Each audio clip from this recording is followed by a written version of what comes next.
Tuesday morning in Graz, Austria. A day that started like any other for students, for staff at the BORG Dreierschutzengasse secondary school.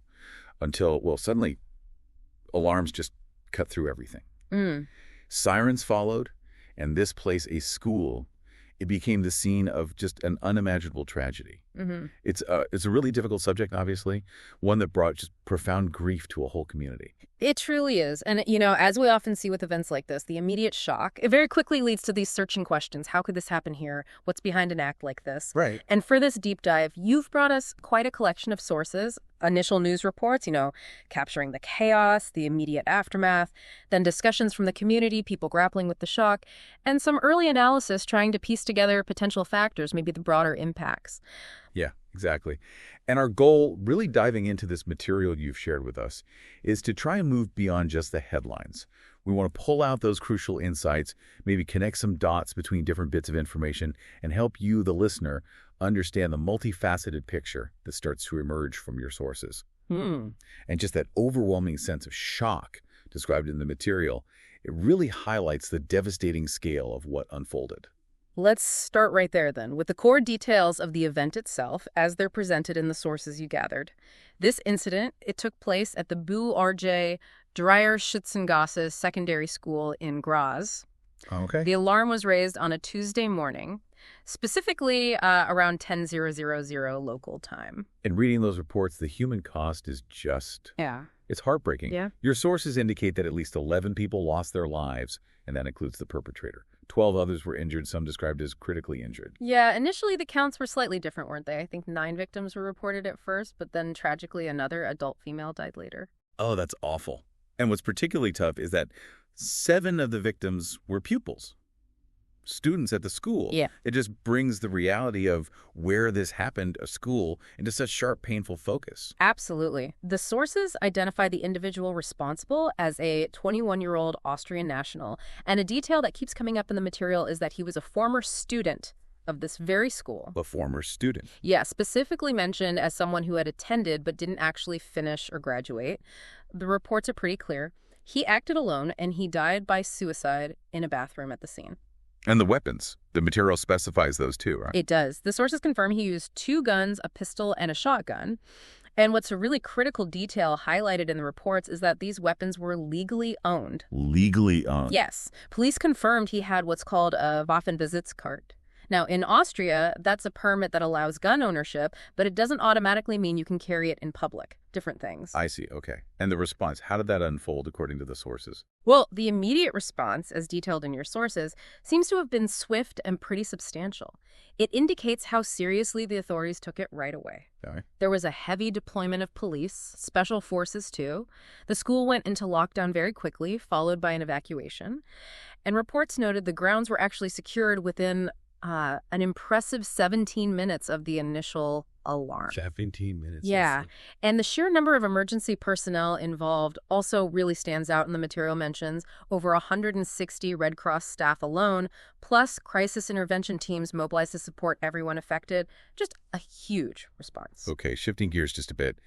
The community reaction described in these sources as well, it's incredibly powerful. You can really feel that wave of grief and shock that just swept over Graz and really all of Austria. The material documents these immediate responses like vigils, spontaneous candlelight gatherings, and a nationwide minute of silence was held the very next day. That's right. And 3 days of national mourning were declared. Flags at half-mast, a very visible symbol of the country's sorrow. Yeah. And officials quoted in the sources, they really articulated the depth of that feeling. Chancellor Stocker called it a dark day, a national tragedy. Governor Kunasek described the event as simply incomprehensible. Those words, they reflect that profound difficulty in just processing such an act. And woven all through the community discussions in your sources is this really palpable sense of unexpectedness. You read quotes from people repeatedly expressing shock that this could happen in Austria, or specifically in Graz, places generally seen as very safe. Yeah, that feeling of not here, not us. Exactly. It comes through so strongly. Yeah. And it really underscores how unprepared people felt, Yeah. challenging their fundamental sense of security right there in their own community. Absolutely. As one part of the material put it, there was this widespread sentiment of we never imagined this could happen here in our place. It really speaks to how deeply this violated that sense of a school as a safe place, a sanctuary. But amidst the grief, though, the sources also show this strong impulse towards solidarity, towards support. There were reports mentioning long queues of people forming to donate blood, just wanting to help in any way they could. That's great. Well, it's good to hear amid such darkness. Okay, now let's try to unpack some of the more complex parts of the material you shared these discussions around the search for why. Right. And it's crucial to note, as the sources do, that the official motive is still under police investigation. Wow. That's ongoing. But your material contains a lot of conversation, a lot of speculation about potential contributing factors, different lenses, really, through which the community and initial analyses tried to understand this tragedy. That's right. The picture emerging from the sources isn't simple at all. It's more like a web of possibilities being discussed. On the individual side, his connection to the school as a former student, particularly that he didn't graduate, that comes up multiple times. One particularly strong comment in the material even speculated this lack of completion was, quote, most definitely the motive. Though, others presented different ideas. And bullying. That's another factor that surfaced in some reports and community discussions you provided, wasn't it? It was. There was speculation the shooter might have been a victim of bullying, and one comment drew a line between this and a sort of broader performance-focused culture that was mentioned in the sources. Performance-focused culture. Yeah, suggesting that maybe such a culture might contribute to marginalizing or even bullying individuals who are perceived as having failed or maybe not measuring up academically or socially. It's one perspective offered. Okay. And mental health. It seems to come up a lot in the commentary. Very frequently suggested as a potential factor in the commentary you share, yes. There's discussion in there about a perceived serious male mental health crisis, not just in Austria maybe, but across the Western world or even globally. Right. And the sources highlighted perceived barriers people face when trying to get help. Commentary pointed to cost being a significant hurdle, some viewing it as a privilege of the rich, almost, and also frustration with long waiting times to see therapists. So a potential link between individual struggles and maybe systemic issues, making it hard to get support. That's the discussion, yeah. It suggests that difficulty in getting necessary support or even feeling able to open up about struggles could be a contributing piece. Were there other individual factors mentioned? Yeah, touched upon were things like emotional instability or maybe the idea that a sense of power or even revenge might have been a driver, maybe fueled by harming innocent victims. And again, that detail that he didn't graduate from the school just keeps reappearing as something the sources found relevant to discuss. Okay, so moving from the individual to maybe broader societal factors that were discussed in the sources, Austrian gun laws seem to be a big focus. They are, yeah. The material describes Austria's laws as generally more liberal or relaxed compared to many other European countries. It goes into some detail explaining the different requirements. Like? Well, for instance, hunting rifles can apparently be acquired more easily at age 18, but pistols and semi-automatic weapons, they require a license. You need to be 21, prove a justified reason, get psychological expertise, do specific training. It's not nothing. But what stands out, as you pointed out earlier, is that despite those requirements, the sources explicitly confirm he legally owned the two weapons used. Exactly. And that detail really sparked discussion in the material you provided. One point of contrast noted in some sources is that Austria has relatively high gun ownership compared to many European neighbors, but traditionally a low rate of gun crime. Interesting contrast. Yeah, but commentary in the sources suggested that easier access to guns, even with permits, could drastically worsen the potential harm if underlying mental health issues are present. It's that intersection, Individual vulnerability and the access to means that that's what the sources seem to be pondering. And what about media influence? Did that come up? It did. The influence of media and social media was another angle explored in the material. There was mention of the Werther effect. That's the idea that widespread news coverage of suicide can, sadly, sometimes lead to imitative acts and how maybe social media amplifies this. Commentary also suggested that, quote, terrible digital content intake, maybe focusing on tragedy or violence, could potentially push vulnerable individuals closer to an edge.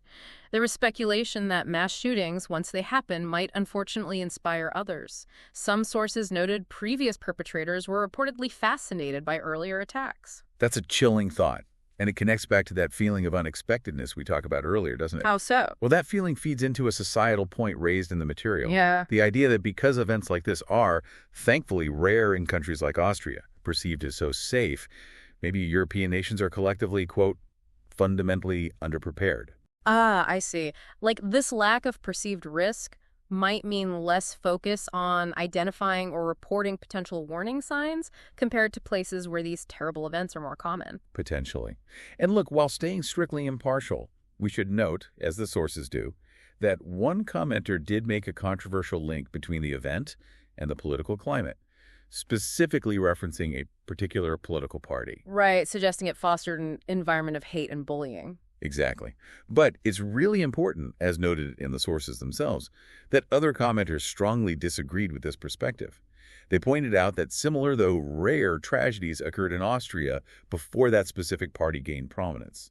So we're just reporting the range of discussions found in your material here. Absolutely, just conveying what was discussed. So as we look at all these potential factors and the immediate aftermath, there's another critical dimension presented in your sources. Yeah. The wider psychological ripple effect of a tragedy like this. And to understand this more deeply, one of the sources you included is particularly insightful, though it specifically focuses on the long-term mental health impacts of mass shootings in the United States. We need to be clear about that context. Yes, absolutely vital to remember. This Brady source is drawing on the, sadly, more frequent experiences in the U.S. The context and scale differ significantly from the situation in Austria. However, the findings it presents on the types of psychological impacts, well, they offer valuable insights that probably resonate with the human experience anywhere. Right.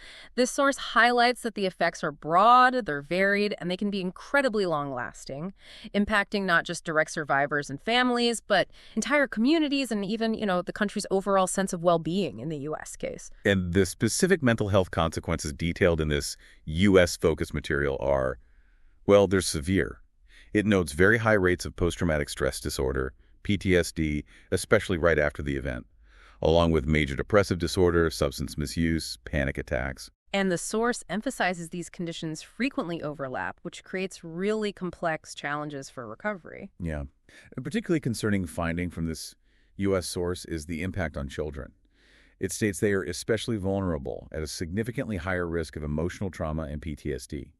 Some studies cited reported rates up to 100% among children directly exposed to sudden mass violence. It's staggering. The source also touches on how these events disrupt schools themselves, leading to closures, obviously, but also how increased security measures or safety drills intended for safety can paradoxically become triggering reminders of the trauma for students and staff. The long-term struggles are also profound. The source mentions physical symptoms often being tied to psychological distress. And sadly, it notes that survivors can sometimes experience shame or guilt around seeking help. Which leads to them waiting years, sometimes decades, before getting the support they need. And what's truly sobering, from the U.S. perspective presented in this source, is the link it draws between PTSD and suicidal ideation. The material mentions suicides among survivors and family members following U.S. tragedies like Sandy Hook, Parkland, Columbine. Again, acknowledging the different contexts, but it just underscores the absolute extreme of the psychological toll these events can take. It highlights the potential for these deep, lingering wounds. Absolutely. And the community impact, it extends widely too, doesn't it? The source describes this psychological toll felt way beyond just those who were physically present or had direct connections. Yeah, things like a decreased perception of safety in public spaces, increased fear, people adopting avoidance behaviors, actively steering clear of places that might remind them of the event or where they just feel unsafe now. Right. And in the U.S. context specifically, the sheer regularity of hearing about mass shootings has, according to the source, created this pervasive culture of fear across the country. It impacts daily life, leading to increased background anxiety in public places, regardless of how close you are to an actual event. So while the frequency is thankfully very different in Austria, the types of psychological responses described in the U.S. source, they offer a kind of framework for understanding the potential depth of trauma and the long-term support that might be needed for the community in Graz. Precisely. So, bringing it back to you, the listener, why is it valuable to dive into these different aspects of a tragedy that maybe occurred far away? Well, because events like the one in Graz, while horrific and thankfully rare in many places, they touch upon these universal human experiences, don't they? The shock of violence, the depth of grief, that complex search for understanding why, and the devastating psychological consequences. They also force us to confront these challenging societal questions that aren't unique to one country. Questions about mental health support, community safety, the role of access to means of violence. And looking through this material you've provided, we are able to move beyond just that initial news report, aren't we? We can explore the layers of discussion about potential contributing factors and those profound, lasting ripple effects on individuals and communities. Okay, so to maybe synthesize what we've seen in your sources, the Graz shooting was just a devastating event that brought immense grief. The material shows us that immediate shock, the outpouring of community support, and then these really complex discussions that followed, trying to understand potential causes. Yeah, causes ranging from individual factors like past experiences, mental health struggles, to broader societal questions around gun laws, maybe cultural pressures, media influence. Right. And the insights from that U.S. source, while specific to its context, they really underscore the deep and varied psychological wounds such tragedies can inflict, highlighting the need for long-term healing and support. It leaves us with a critical thought to ponder, I think, drawn from the themes in your sources. How do societies, even those with a really strong sense of safety, grapple with the reality that these complex, interconnected individual and societal issues can tragically converge in acts of violence? Yeah. And how does understanding those potential long-term ripple effects, even when looking at experiences from a different country perhaps, how does that change our perspective on community vulnerability and maybe the profound importance of addressing the root causes discussed in these diverse materials? Something to think about.